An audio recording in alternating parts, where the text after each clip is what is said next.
Bonjour, bienvenue dans la série sur les échecs. Donc toujours sur l'ouverture du jeu par une percée de pion. Ici une partie de Geller contre Barza qui s'est joué à Budapest en 1952. Le trait est au blanc. Ici la position a un caractère semi-fermé, elle n'est pas complètement bloquée. La domination de la seule colonne ouverte ne suffit pas aux blancs pour accroître leur supériorité positionnelle. Ils ont déjà une très bonne position, mais l'accroître est difficile. Par exemple, sur tour C1, alors tour C8, sur, évidemment, tour prend C8, tour prend C8, tour prend C8, dame prend C8, et dame prend B5, alors dame C1, échec.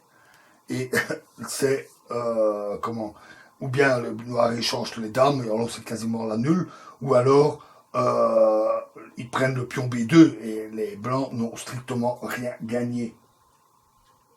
Donc, l'autre possibilité, donc remettons tout ça.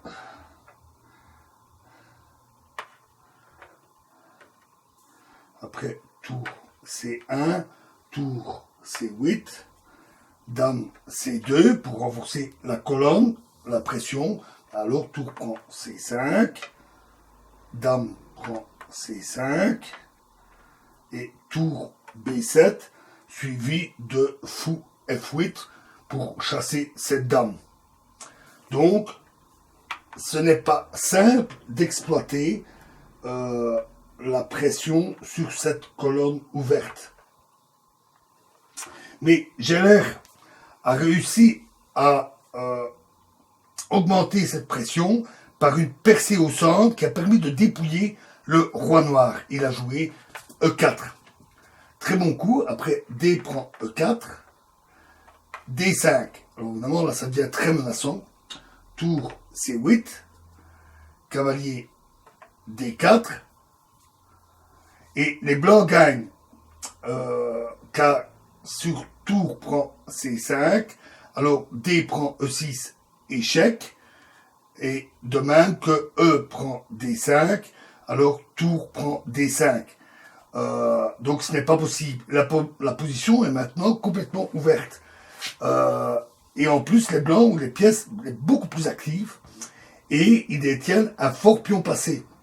Ils ont suivi encore dame D6, D prend E6, échec, roi G8, tour D5, dame C7, cavalier prend B5, dame A5, tour D1, E3, E7, E prend F2, échec,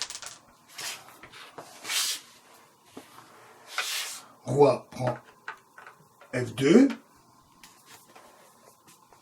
tour E8, tour D8, échec, roi G7, tour prend B8, tour prend B8,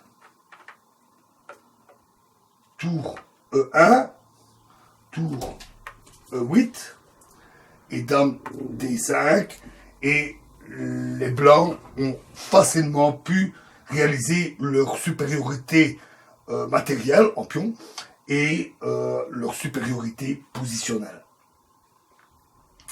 Voilà, prochain exemple dans la prochaine vidéo. Je vous remercie.